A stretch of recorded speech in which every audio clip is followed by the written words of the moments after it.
Tema 10. El derecho procesal penal. La ley de enjuiciamiento criminal y el proceso penal. Jurisdicción y competencia. Primeras diligencias. La acción penal. Concepto de denuncia. Obligación de denunciar. La denuncia. Formalidades y efectos. La querella. El derecho procesal penal. Conjunto de normas que regulan el desarrollo del proceso judicial, es la rama jurídica que regula el proceso penal, la organización y funcionamiento de los órganos jurisdiccionales penales, la capacidad de los sujetos que ante ellos intervienen, su objeto y los requisitos de los actos procesales penales, así como su eficacia. Cuando el hombre, por vía delictual o a través de otras conductas que no llegan a alcanzar la categoría de delito, atenta a las pautas de comportamiento en sociedad, previamente establecidas y generalmente aceptadas, se hace acreedor a una respuesta de esta misma sociedad del Estado que puede traducirse en la imposición y cumplimiento de una pena o en la aplicación de medidas de seguridad que eviten o pongan los medios para que no se llegue a esa conducta delictual. Fuentes. La fuente principal del derecho procesal penal es la ley, partiendo de nuestra vigente Constitución, que, en su artículo 24, tras disponer que todas las personas tienen derecho a obtener la tutela efectiva de los jueces y tribunales en el ejercicio de sus derechos e intereses legítimos, sin que, en ningún caso, pueda producirse indefensión, señala que asimismo, todos tienen derecho al juez ordinario predeterminado por la ley, a la defensa y a la asistencia del letrado, a ser informados de la acusación formulada contra ellos, a un proceso público sin dilaciones indebidas y con todas las garantías, a utilizar los medios de prueba pertinentes para su defensa, a no declarar contra sí mismos, a no confesarse culpables y a la presunción de inocencia, debiendo regular la ley los casos en que, por razón de parentesco o de secreto profesional, no se estará obligado a declarar sobre hechos presuntamente delictivos. Más adelante, en el artículo 117, después de indicar, en su número 1, que la justicia emana del pueblo y se administra en nombre del rey por jueces y magistrados integrantes del poder judicial, independientes, inamovibles, responsables y sometidos únicamente al imperio de la ley, establece, en su número 3, que el ejercicio de la potestad jurisdiccional en todo tipo de procesos, juzgando y haciendo ejecutar lo juzgado, corresponde exclusivamente a los juzgados y tribunales determinados por las leyes, según las normas de competencia y procedimiento que las mismas, las leyes y no otras normas, establezcan. Dentro de las leyes que regulan esta materia, especialmente a la ley de enjuiciamiento criminal, cuyo artículo 1 deja meridianamente claro que no se impondrá pena alguna por consecuencia de actos punibles cuya represión incumba a la jurisdicción ordinaria, sino de conformidad con las disposiciones del presente código o de leyes especiales y en virtud de sentencia dictada por juez competente. Junto a ella, debe hacerse mención a la legislación complementaria, dentro de la cual pueden citarse, como más importantes, los siguientes textos. Como principal norma orgánica, la Ley Orgánica enero de 1985, de 6 de julio, del Poder Judicial, LOPI, en adelante, y la Ley 38/1988, de 28 de diciembre, de demarcación y de planta judicial. La Ley Orgánica mayo de 1995, de 22 de mayo, del Tribunal del Jurado. La Ley Orgánica 19/1994, de 23 de diciembre, de protección a testigos y peritos en causas criminales. La Ley Orgánica junio de 1984, de 24 de mayo, reguladora del procedimiento de habeas corpus. La Ley abril de 1985, de 21 de marzo, de extradición pasiva. En materia penitenciaria, la Ley Orgánica enero de 1979, de 26 de septiembre, General Penitenciaria. La Ley enero de 1996, de 10 de enero, de asistencia jurídica gratuita, también modificada en reiteradas ocasiones. La Ley de enjuiciamiento criminal y el proceso penal. El Gobierno, en virtud de una delegación legislativa, promulgó el Real Decreto de 14 de septiembre de 1882, por el que se aprobó la Ley de enjuiciamiento criminal, que ha sido objeto de numerosísimas reformas parciales desde que entró en vigor. Esta ley, concebida, en su promulgación, como un código de enjuiciamiento criminal, recoge la normativa aplicable al proceso penal, conteniendo 998 artículos y una disposición final, y estructurándose en la forma que sigue.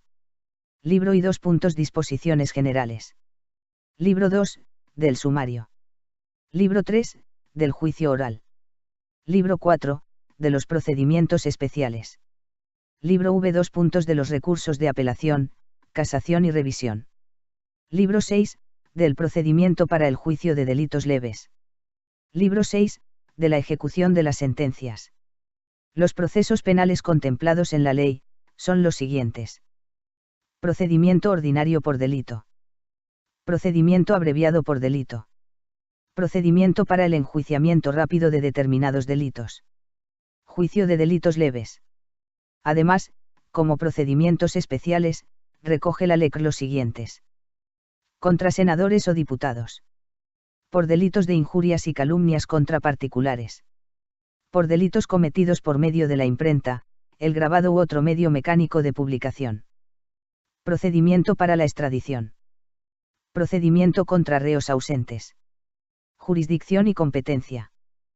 Primeras diligencias. Órganos jurisdiccionales en el ámbito penal y competencias de los mismos. Los órganos jurisdiccionales en el ámbito penal, de menor a mayor, así como el ámbito competencial de cada uno, son los siguientes. Juzgados de paz, radicarán en cada municipio donde no exista juzgado de primera instancia e INS trucción, teniendo jurisdicción en el término correspondiente. Sus titulares serán elegidos por el respectivo ayuntamiento y nombrados por la Sala de Gobierno del Tribunal Superior de Justicia correspondiente, por un periodo de 4 años. Conocen, en el orden penal, en primera instancia, de los procesos por faltas, delitos leves, que les atribuya la ley. Podrán intervenir, igualmente, en actuaciones penales de prevención, o por delegación, y en aquellas otras que señalen las leyes. Juzgados de instrucción, existirán en cada partido judicial, con sede en la capital del mismo y jurisdicción en todo su ámbito territorial, tomando su designación del municipio de su sede. Los juzgados de instrucción conocerán, en el orden penal, o de la instrucción de las causas por delito cuyo enjuiciamiento corresponda a las audiencias provinciales y a los juzgados de lo penal, excepto de aquellas causas que sean competencia de los juzgados de violencia sobre la mujer. O les corresponde asimismo dictar sentencia de conformidad con la acusación en los casos establecidos por la ley. O del conocimiento y fallo de los juicios de delitos leves, salvo los que sean competencia de los jueces de paz, o de los juzgados de violencia sobre la mujer. O de los procedimientos de habeas corpus. O de los recursos que establezca la ley contra las resoluciones dictadas por los juzgados de paz del partido y de las cuestiones de competencia entre estos. O de la adopción de la orden de protección a las víctimas de violencia sobre la mujer cuando esté desarrollando funciones de guardia, siempre que no pueda ser adoptada por el juzgado de violencia sobre la mujer. O de la emisión y la ejecución de los instrumentos de reconocimiento mutuo de resoluciones penales en la Unión Europea que les atribuya la ley. O de los procedimientos de decomiso autónomo por los delitos para cuyo conocimiento sean competentes. Asimismo, los juzgados de instrucción conocerán de la autorización del internamiento de extranjeros en los centros de internamiento, así como del control de la estancia de estos en los mismos y en las salas de inadmisión de fronteras. También conocerán de las peticiones y quejas que planteen los internos en cuanto afecten a sus derechos fundamentales. Juzgados centrales de instrucción. En la Villa de Madrid podrá haber uno o más juzgados centrales de instrucción, con jurisdicción en toda España, que instruirán las causas cuyo enjuiciamiento corresponda a la Sala de lo Penal de la Audiencia Nacional o, en su caso, a los juzgados centrales de lo penal y tramitarán. O los expedientes de ejecución de las órdenes europeas de detención y entrega. O los procedimientos de extradición pasiva. O los relativos a la emisión y la ejecución de otros instrumentos de reconocimiento mutuo de resoluciones penales en la Unión Europea que les atribuya la ley. O así como las solicitudes de información entre los servicios de seguridad de los Estados miembros de la Unión Europea cuando requieran autorización judicial, en los términos previstos en la ley. Juzgados de lo penal, en cada provincia, y con sede en la capital del partido judicial que se señale por ley de la correspondiente comunidad autónoma, tomando el nombre del municipio correspondiente habrá uno o varios juzgados de lo penal, que enjuiciarán las causas por delito que la ley determine y que tomarán el nombre de la población donde tenga su sede. Pueden establecerse, asimismo, juzgados de lo penal cuya jurisdicción se extienda a uno o varios partidos de la misma provincia. Juzgados centrales de lo penal, en la Villa de Madrid, con jurisdicción en toda España, habrá uno o varios juzgados centrales de lo penal que conocerán, en los casos en que así lo establezcan las leyes procesales, de las causas por delitos a que se refiere el artículo 65 y de los demás asuntos que señalen las leyes.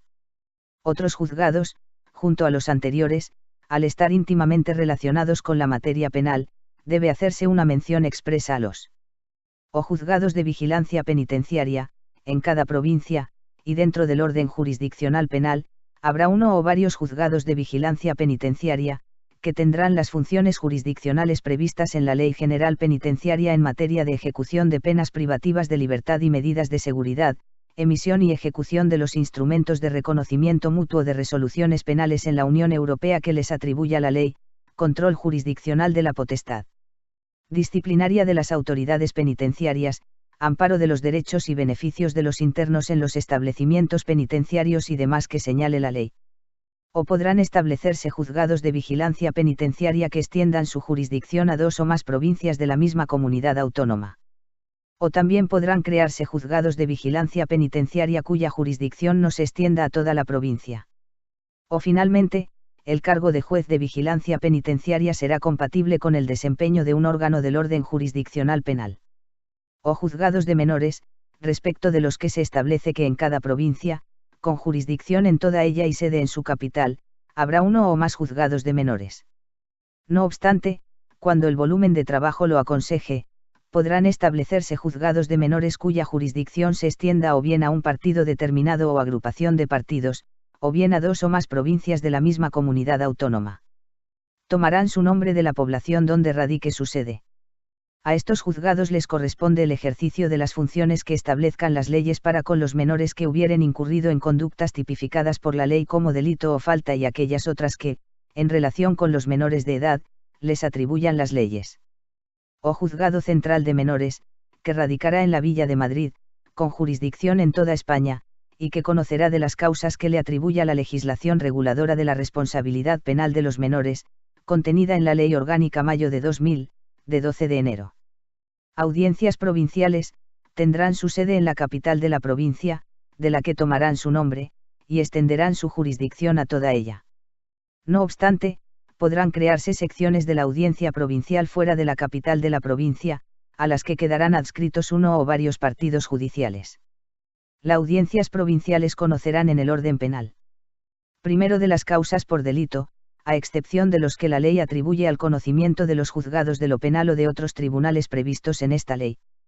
Segundo de los recursos que establezca la ley contra las resoluciones dictadas por los juzgados de instrucción y de lo penal de la provincia.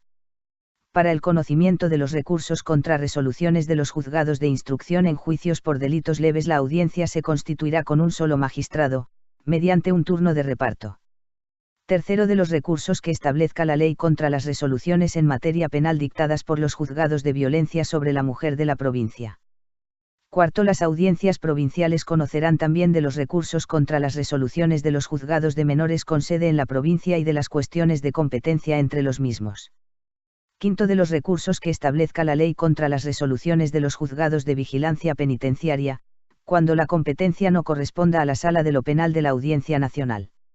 Sexto, de los procedimientos de decomiso autónomo por los delitos para cuyo conocimiento sean competentes. También conocerán de los recursos contra las resoluciones de los juzgados de menores con sede en la provincia y de las cuestiones de competencia entre los mismos, así como de las cuestiones de competencia, en materia penal, que se susciten entre juzgados de la provincia que no tengan otro superior común.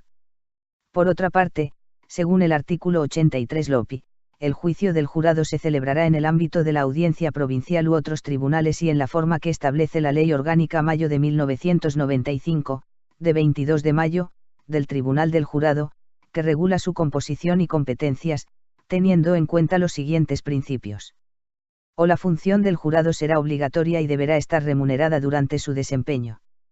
La ley regulará los supuestos de incompatibilidad, recusación y abstención. O la intervención del ciudadano en el jurado deberá satisfacer plenamente su derecho a participar en la administración de justicia reconocido en el artículo 125 correo electrónico. O la jurisdicción del jurado vendrá determinada respecto a aquellos delitos que la ley establezca. O la competencia para el conocimiento de los asuntos penales sujetos a su jurisdicción se establecerá en función de la naturaleza de los delitos y la cuantía de las penas señaladas a los mismos. Tribunales superiores de justicia de las comunidades autónomas, culminarán la organización judicial en el ámbito territorial de cada comunidad autónoma, sin perjuicio de la jurisdicción que corresponde al Tribunal Supremo. Tomarán el nombre de la comunidad y extenderán su jurisdicción al ámbito territorial de ésta. Están integrados por las tres siguientes salas, de lo civil y penal, que es una sola sala, de lo contencioso administrativo y de lo social.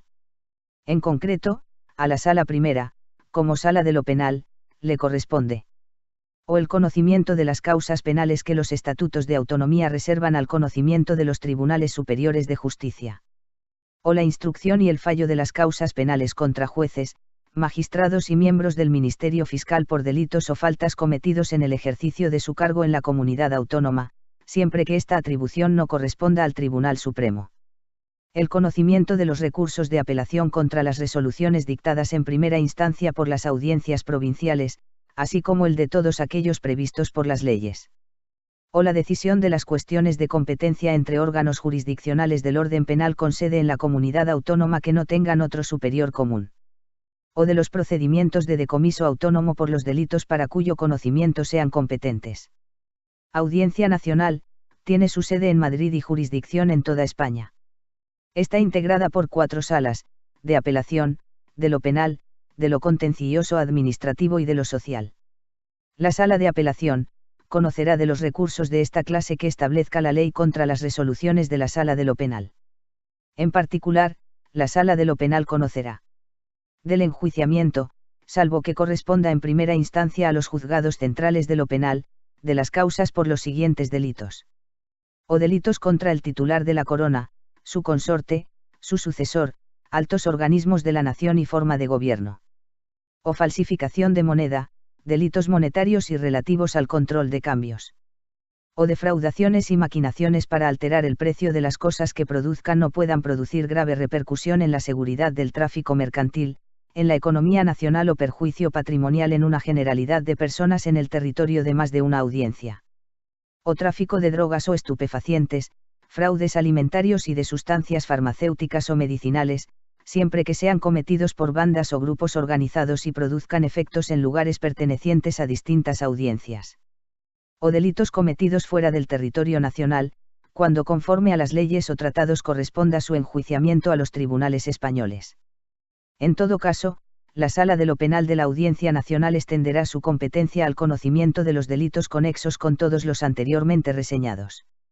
En todo caso, la Sala de lo Penal de la Audiencia Nacional extenderá su competencia al conocimiento de los delitos conexos con todos los anteriormente reseñados. O de los procedimientos penales iniciados en el extranjero, de la ejecución de las sentencias dictadas por tribunales extranjeros o del cumplimiento de pena de prisión impuesta por tribunales extranjeros, cuando en virtud de un tratado internacional corresponda a España la continuación de un procedimiento penal iniciado en el extranjero, la ejecución de una sentencia penal extranjera o el cumplimiento de una pena o medida de seguridad privativa de libertad, salvo en aquellos casos en que esta ley atribuya alguna de estas competencias a otro órgano jurisdiccional penal. O de las cuestiones de cesión de jurisdicción en materia penal derivadas del cumplimiento de tratados internacionales en los que España sea parte. O de los recursos respecto a los instrumentos de reconocimiento mutuo de resoluciones penales en la Unión Europea que les atribuya la ley, y la resolución de los procedimientos judiciales de extradición pasiva, sea cual fuere el lugar de residencia o en que hubiese tenido lugar la detención del afectado por el procedimiento. O de los recursos establecidos en la ley contra las sentencias y otras resoluciones de los juzgados centrales de lo penal, de los juzgados centrales de instrucción y del juzgado central de menores. O de los recursos contra las resoluciones dictadas por los juzgados centrales de vigilancia penitenciaria de conformidad con lo previsto en la disposición adicional quinta. O de los procedimientos de decomiso autónomo por los delitos para cuyo conocimiento sean competentes. O de cualquier otro asunto que le atribuyan las leyes. Tribunal Supremo, tiene su sede en Madrid y es el órgano jurisdiccional superior en todos los órdenes, salvo lo dispuesto en materia de garantías constitucionales, que es el Tribunal Constitucional. Tendrá jurisdicción en toda España y ningún otro podrá tener el título de Supremo, artículo 123 calle. En cuanto a su organización, se compone del presidente, nombrado por el Rey, a propuesta del Consejo General del Poder Judicial, los presidentes de sala y los magistrados que determine la ley para cada una de las salas y, en su caso, secciones en que las mismas puedan articularse. Está integrado por las siguientes salas. O primera, de lo civil. O segunda, de lo penal. O tercera, de lo contencioso administrativo. O cuarta, de lo social. O quinta, de lo militar, que se regirá por su legislación específica y supletoriamente por la LOPI y por el ordenamiento común a las demás salas del Tribunal Supremo.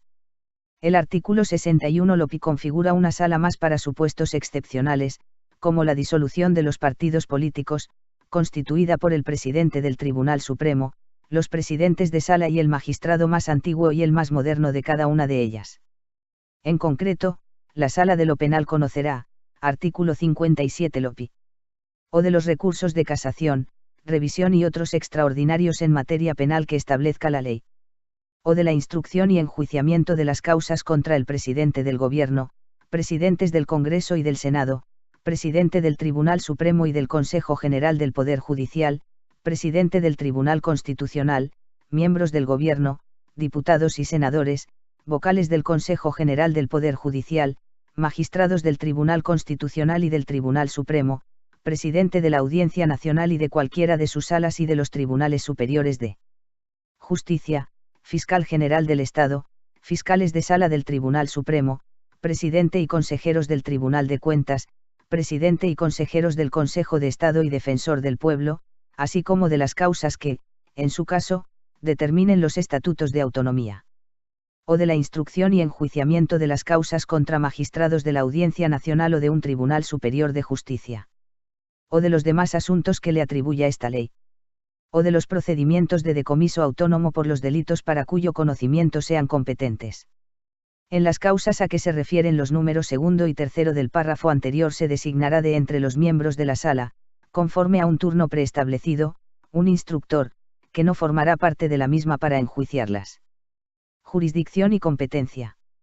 Como puede deducirse de lo ya expuesto, nuestra legislación configura unos determinados órganos dentro de la organización judicial general, a los que atribuye la jurisdicción penal. Y dentro de estos órganos, señala cuáles han de instruir y cuáles han de fallar en las causas criminales con preferencia a los demás, es decir, atribuye una competencia específica a cada uno de ellos.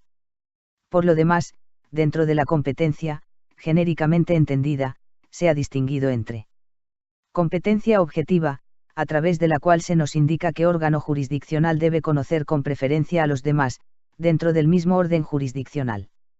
Competencia territorial, por la que se determina, dentro de los distintos órganos competentes objetivamente, cuáles de ellos, en función del territorio, debe conocer. La regla general en nuestro ordenamiento es que serán competentes los del lugar donde se cometió el delito o la falta, como se deduce del referenciado artículo 14 LECR, disponiendo el artículo 15 LECR que, cuando no conste el lugar en que se haya cometido una falta o delito, serán jueces y tribunales competentes en su caso para conocer de la causa o juicio. O el del término municipal, partido o circunscripción en que se hayan descubierto pruebas materiales del delito. O el del término municipal, partido o circunscripción en que el presunto reo haya sido aprehendido. O el de la residencia del reo presunto. O cualquiera que hubiese tenido noticia del delito. Competencia funcional, en virtud de la cual se señala qué órgano jurisdiccional deberá conocer en cada caso de los distintos actos procesales que vayan produciéndose en el proceso, es decir, de las distintas fases del proceso, de las diversas instancias, recursos, ejecución de sentencias, etc. A ella nos hemos referido al determinar los órganos jurisdiccionales penales y sus competencias. Para concluir, señalemos que la LECR, en sus arts. 19 a 47, trata de las cuestiones de competencia, positivas, cuando entienda un órgano jurisdiccional que él es el único competente para entender del asunto de que se trate, o negativas, cuando se rehúse conocer del tema, por entender que no se es competente, que puedan suscitarse entre los distintos órganos jurisdiccionales. Primeras diligencias. A las mismas se refiere el artículo 13 LECR al disponer que se consideran como primeras diligencias la de consignar las pruebas del delito que puedan desaparecer, la de recoger y poner en custodia cuanto conduzca a su comprobación y a la identificación del delincuente, la de detener, en su caso, a los presuntos responsables del delito, y la de proteger a los ofendidos o perjudicados por el mismo, a sus familiares o a otras personas, pudiendo acordarse a tal efecto las medidas cautelares a las que se refiere el artículo 544 bis o la orden de protección prevista en el artículo 544 ter de esta ley. La acción penal. La Ley de Enjuiciamiento Criminal dedica el título 4 del libro y a las personas a quienes corresponde el ejercicio de las acciones que nacen de los delitos y faltas. En el artículo 100 de la citada Ley Procesal Penal se determina que de todo delito o falta nace acción penal para el castigo del culpable, y puede nacer también acción civil para la restitución de la cosa, la reparación del daño y la indemnización de perjuicios causados por el hecho punible. Cuando hablamos de ejercer la acción penal y la acción civil, estamos refiriéndonos a ejercitar acciones que lleven a castigar una conducta delictiva y al propio tiempo a intentar resarcimos del daño producido por la mentada conducta. En nuestro derecho, el concepto de acción penal es privativo del proceso acusatorio. Sin el ejercicio de la acción penal, es decir, sin acusación, no puede haber proceso y, por tanto, tampoco puede llegarse a castigar una conducta que sea punible. La acción penal hay que concebirla como aquel derecho meramente formal de acusar.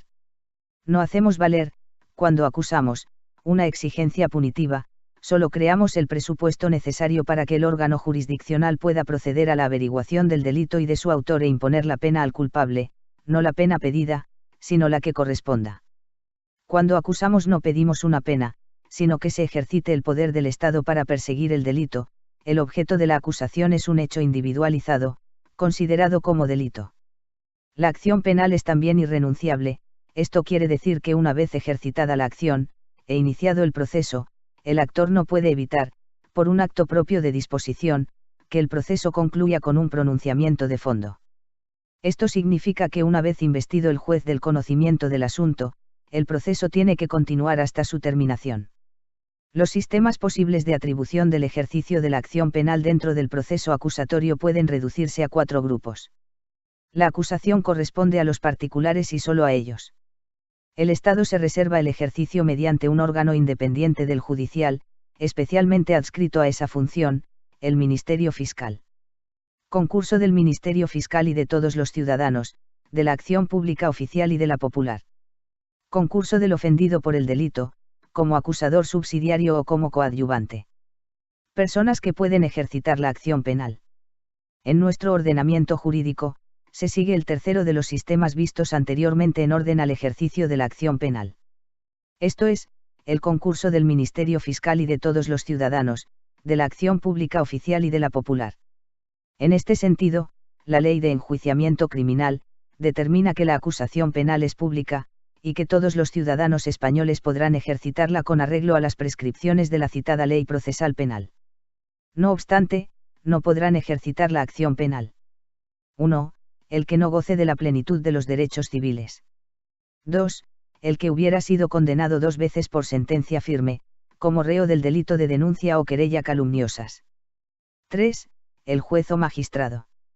Los comprendidos en los números anteriores podrán, sin embargo, ejercitar la acción penal por delito cometido contra sus personas o bienes o contra las personas o bienes de sus cónyuges, ascendientes, descendientes, hermanos consanguíneos o uterinos y afines.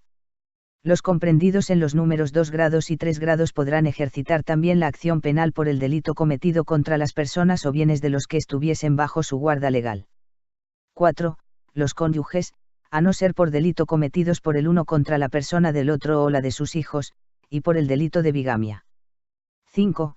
Los ascendientes, descendientes y hermanos por naturaleza, por la adopción o por afinidad, a no ser por delito o falta cometidos por los unos contra las personas de los otros. Los funcionarios del Ministerio Fiscal tendrán la obligación de ejercitar, con arreglo a las disposiciones de la ley, todas las acciones penales que consideren procedentes, haya o no acusador particular en las causas, menos aquellas que el Código Penal reserva exclusivamente a la querella privada. Este artículo no es más que el desarrollo del 124.1 de la Constitución española, el cual indica que el Ministerio Fiscal, sin perjuicio de las funciones encomendadas a otros órganos, tiene por misión promover la acción de la justicia en defensa de la legalidad, de los derechos de los ciudadanos y del interés público tutelado por la ley, de oficio o a petición de los interesados, así como velar por la independencia de los tribunales y procurar ante estos la satisfacción del interés social. Ofrecimiento de acciones. Mediante el ofrecimiento de acciones se instruye a la persona ofendida por el delito de los derechos que le asisten para mostrarse parte en el procedimiento. La importancia de mostrarse parte en el procedimiento radica en la posibilidad de poder intervenir en el trámite procesal, pues de otra forma, deberá estar a lo que el Ministerio Fiscal pida en cada caso para resarcir al perjudicado. Hay que tener en cuenta que aunque el ofrecimiento de acciones es un acto obligatorio, no es necesario para poder mostrarse parte, por cuanto una persona puede comparecer en la causa como parte aún antes de haberse ofrecido las acciones. Nuestra ley de enjuiciamiento criminal trata del ofrecimiento de acciones en el artículo 109 al establecer que en el acto de recibirse declaración al ofendido que tuviese la capacidad legal necesaria, se instruirá el derecho que le asiste para mostrarse parte en el proceso y renunciar o no a la restitución de la cosa, reparación del daño e indemnización del perjuicio causado por el hecho punible. Si no tuviese capacidad legal, se practicará igual diligencia con su representante. En cualquier caso, en los procesos que se sigan por delitos comprendidos en el artículo 57 del Código Penal, homicidio, aborto, lesiones, contra la libertad, de torturas y contra la integridad moral, la libertad e indemnidad sexuales, la intimidad, el derecho a la propia imagen y la inviolabilidad del domicilio, el honor, el patrimonio y el orden socioeconómico, el juez asegurará la comunicación a la víctima de los actos procesales que puedan afectar su seguridad.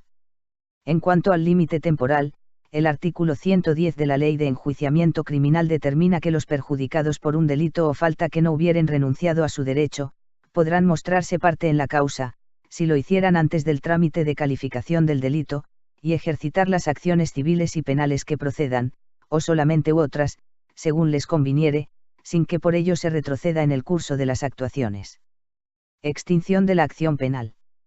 En nuestro Código Penal es su artículo 130, el que enumera las causas de extinción de la responsabilidad criminal, que son las siguientes. Por la muerte del reo. Por el cumplimiento de la condena. Por la remisión definitiva de la pena, conforme a lo dispuesto en el artículo 85.2 del Código, tras transcurrido el plazo de suspensión de la condena, sin haber delinquido el sujeto y cumplidas, en su caso, las reglas de conducta fijadas por el juez o tribunal. Por el indulto. Por el perdón del ofendido, cuando la ley así lo prevea. El perdón habrá de ser otorgado de forma expresa antes de que se haya dictado sentencia, a cuyo efecto el juez o tribunal sentenciador deberá oír al ofendido por el delito antes de dictarla. En los delitos contra menores o incapacitados, los jueces o tribunales, oído el Ministerio Fiscal, podrán rechazar la eficacia del perdón otorgado por los representantes de aquellos, ordenando la continuación del procedimiento, con intervención del Ministerio Fiscal, o el cumplimiento de la condena. Para rechazar el perdón a que se refiere el párrafo anterior, el juez o tribunal deberá oír nuevamente al representante del menor o incapaz. Por la prescripción del delito. Por la prescripción de la pena o de la medida de seguridad. Concepto de denuncia. Obligación de denunciar. La denuncia, formalidades y efectos. La querella. La denuncia. Señala la Ley de Enjuiciamiento Criminal que el que presenciare la perpetración de cualquier delito público estará obligado a ponerlo en conocimiento del juez de instrucción o funcionario fiscal o funcionario policial más próximo. Por tanto, podemos definir la denuncia como todo aquel acto formal que el ciudadano notifica a la autoridad judicial competente o policial la comisión de algún delito. Personas que no están obligadas a denunciar. O el cónyuge del delincuente no separado legalmente o de hecho o la persona que conviva con él en análoga relación de afectividad. O los ascendientes y descendientes del delincuente y sus parientes colaterales hasta el segundo grado inclusive. O los impúberes y los que no gozaren del pleno uso de su razón. O los abogados y procuradores respecto de las instrucciones o explicaciones que recibieren de sus clientes. O los eclesiásticos y ministros de cultos respecto de las noticias que les hubieren revelado en el ejercicio de la función de su ministerio. Impúber, desde un punto de vista biológico, es toda persona que no ha alcanzado la pubertad, es decir, la capacidad de reproducción. Pero desde un punto de vista jurídico, impúber es toda persona que no ha alcanzado cierta edad predeterminada por la ley, generalmente coincidente con el inicio de la adolescencia. La edad del impúber varía en las diversas legislaciones, aunque siempre se mantiene dentro del rango etario entre los 12 y 16 años. Personas obligadas a denunciar. Como se dispone en el artículo 259, Cualquier persona que presencia la perpetración de un delito público está obligada a ponerlo inmediatamente en conocimiento del juez de instrucción, del juez de paz o funcionario del Ministerio Fiscal más próximo al sitio en que se hallase.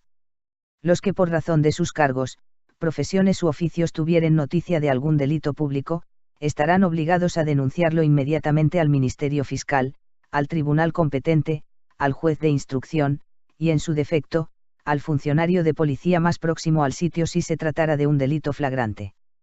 Si se omitiese este deber por empleado público, se pondrá en conocimiento de su superior inmediato para los efectos a que hubiere lugar en el orden administrativo.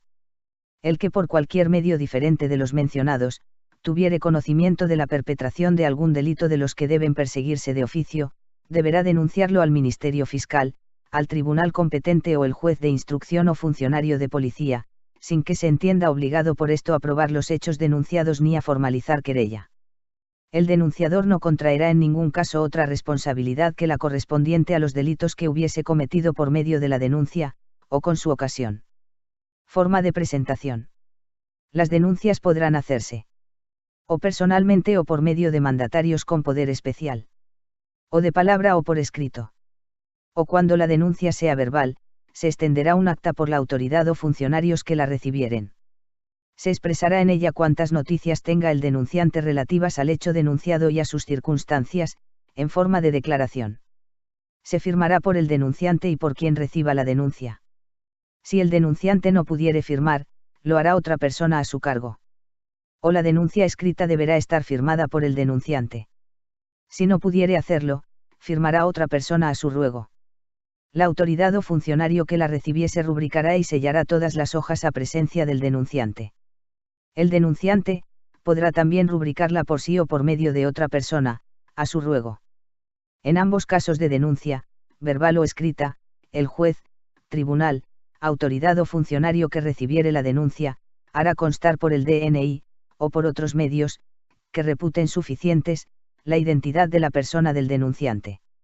Si éste lo exigiere, le dará un resguardo de haber formalizado la denuncia. Formalizada que sea la denuncia, se procederá o mandará proceder inmediatamente por el juez o funcionario a quien se hiciera, a la comprobación del hecho denunciado, salvo que éste no revistiera carácter de delito, o que la denuncia fuera manifiestamente falsa.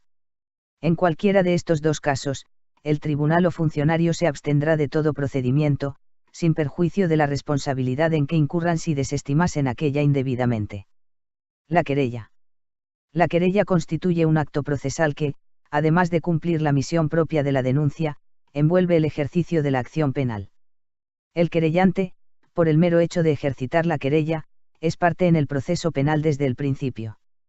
Más que una obligación, la querella se configura como un derecho, y así lo da a entender el artículo 270 de la Ley de Enjuiciamiento Criminal cuando dice que todos los ciudadanos españoles, hayan sido o no ofendidos por el delito, pueden querellarse, ejercitando la acción popular que aquella ley reconoce. También podrán hacerlo los extranjeros por los delitos cometidos contra sus personas o bienes, o las personas o bienes de su representado, previa prestación de fianza si no estuvieran excluidos de prestarla. Personas capacitadas para presentar querella. Todos los ciudadanos españoles hayan sido o no ofendidos por el delito, pueden querellarse, ejercitando la acción popular. También pueden ejercitarse los extranjeros por los delitos cometidos contra su persona o bienes o las personas o bienes de sus representados. Los funcionarios del Ministerio Fiscal ejercitarán también, en la forma de querella, las acciones penales en los casos en que estuvieran obligados, delitos públicos. Forma de presentación. La querella ha de ajustarse necesariamente a unas ciertas prescripciones formales. Se interpondrá ante el juez de instrucción competente, artículo 272, y por escrito, por medio de procurador con poder bastante y con firma de letrado. En el escrito de querella se expresará o el juez o tribunal ante quien se presente, o el nombre, apellidos y vecindad del querellante, o el nombre, apellidos y vecindad del querellado. En el caso de ignorarse estas circunstancias, se deberá hacer la designación del querellado por las señas que mejor pudieran darle a conocer. O la relación circunstanciada del hecho, con expresión del lugar, año, mes, día y hora en que se ejecutó, si se supiere. O expresión de las diligencias que se deberán practicar para la comprobación del hecho. o la petición de que se admita la querella, se practiquen las diligencias indicadas en el número anterior, se proceda a la detención y prisión del presunto culpable o a exigirle la fianza de libertad provisional, y se acuerde en que así proceda. O la firma del querellante o la de otra persona a su ruego si no supiere o no pudiere firmar, cuando el procurador no tuviere poder especial para formular la querella, artículo 277. Si la querella tuviera por objeto algún delito de los que solamente pueden perseguirse a instancia de parte, excepto el de violación o rapto, acompañará también la certificación que acredite haberse celebrado o intentado el acto de conciliación entre querellante y querellado. En los delitos de calumnias o injurias causados en juicio, se presentará además la licencia del juez o tribunal que hubiese conocido aquel. El particular querellante prestará fianza de la clase y en la cuantía que fijare el juez o tribunal para responder de las resultas del juicio, salvo que se trate de las personas siguientes: el ofendido y sus herederos o representantes legales. En los delitos de asesinato o de homicidio, el cónyuge del difunto o persona vinculada a él por una análoga relación de afectividad, los ascendientes y descendientes y sus parientes colaterales hasta el segundo grado inclusive, los herederos de la víctima y los padres, madres e hijos del delincuente. Las asociaciones de víctimas y las personas jurídicas a las que la ley reconoce legitimación para defender los derechos de las víctimas siempre que el ejercicio de la acción penal hubiera sido expresamente autorizado por la propia víctima. La exención de fianza no es aplicable a los extranjeros si no les correspondiese en virtud de tratados internacionales o por el principio de reciprocidad, arts. 280 y 281. Respecto a las fianzas se ha de tener en cuenta lo dispuesto en el párrafo del artículo 20 de la Ley Orgánica del Poder Judicial, que establece: no podrán exigirse fianzas que, por su inadecuación, impidan el ejercicio de la acción popular, que será siempre gratuita.